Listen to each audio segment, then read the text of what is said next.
Old pension scheme latest update. अगर आप केंद्र सरकार के कर्मचारी हैं या आपके परिवार में कोई केंद्रीय कर्मचारी है तो पुरानी पेंशन को लेकर बड़ा अपडेट आया है। जी हां, इस अपडेट के तहत केंद्रीय कर्मचारियों को भी अब पुरानी पेंशन मिलनी शुरू हो जाएगी। सरकार की तरफ से बड़ा कदम उठाते हुए केंद्रीय कर्मचारियों के चुनिंदा समूह को पुरानी पेंशन योजना ओल्ड पेंशन स्कीम चुनने का विकल्प दिया है। कार्मिक मंत्रालय की तरफ से दिए गए आदेश में कहा गया कि 22 दिसंबर 2003 से पहले विज्ञापित या अधिसूचित पदों के लिए केंद्रीय सेवाओं में शामिल होने वाले कर्मचारियों को एक बार पुरानी पेंशन का विकल्प दिया जाएगा। 22 दिसंबर 2003 से ही राष्ट्रीय पेंशन प्रणाली (एनपीएस) को अधिसूचित किया गया था।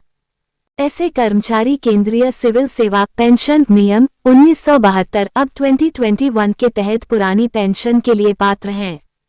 इस विकल्प के माध्यम से ओपीएस चुनने के लिए कर्मचारियों के पास 31 अगस्त तक का समय है।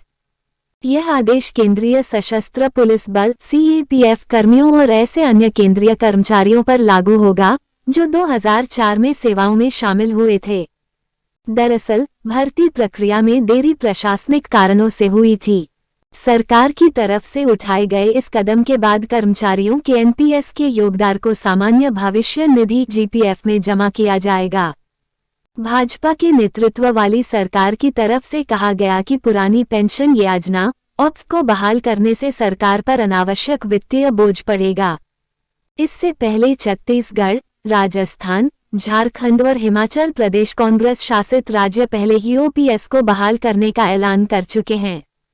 सरकार नहीं जीत पाई एक भी मुकदमा। आपको बता दें 31 जनवरी तक एनपीएस के तहत 23,65,693 केंद्रीय कर्मचारी और 60,32,768 राज्य सरकार के कर्मचारी नामांकित थे।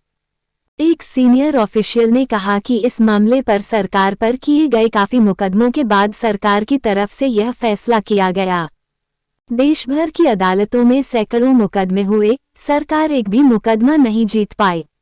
एक बार चुना गया विकल्प अंतिम होगा। सरकार की तरफ से जारी आदेश में कहा गया कि जो कर्मचारी पुरानी पेंशन के विकल्प का उपयोग करने के लिए पात्र हैं, लेकिन यदि वे अंतिम तिथि 31 अगस्त तक इस विकल्प का प्रयोग नहीं करते हैं तो उनको राष्ट्रीय पेंशन प्रणाली (एनपीएस) के तहत कवर किया जाना जारी रहेगा।